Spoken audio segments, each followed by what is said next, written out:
Hi, my name is Zach Parry. Today I'm going to be talking about the law of dog bites. Now, there's any of a number of ways that people can get harmed, and sometimes someone else can be held accountable. That's what we call the law of negligence. With dog bites, not surprisingly, the law on how to hold someone accountable if their dog injures you varies from state to state.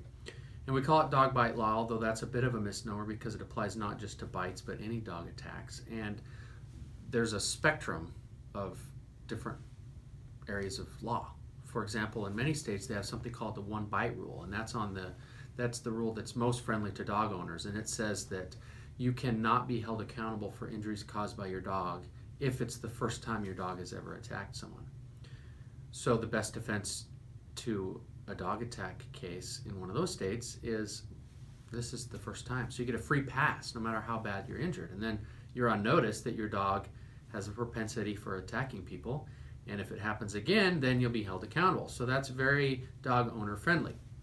On the other end of the spectrum, in states like California, Utah, and Arizona, they have what is a strict liability dog bite statute or rule, and that is, in essence says it doesn't really matter what the facts are or how much precaution you took to prevent your dog from attacking someone else. You're accountable for all injuries caused by your dog. So if you own a dog, even if the dog is on a leash, in a kennel, behind a fence, underground, and they attack someone, it's no excuse to say, I took every reasonable precaution to prevent this, because you'll still be held accountable. That's what strict liability is.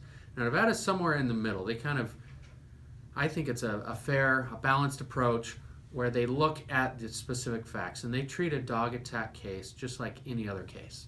And what they're really looking at is it reasonable under the circumstances what the dog owner was doing? So if there is a hole in a fence and the dog owner knows his dog escapes all the time, that would probably be a pretty good case if the dog escapes and bites you, because he's on notice that his dog has escaped, and you can make a good argument that that's unreasonable. Alternatively, if there's a code, ordinance, or statute that requires certain actions with respect to a dog, like Henderson and Las Vegas both have leash ordinances, so when you're out walking your dog, it's got to be on a leash.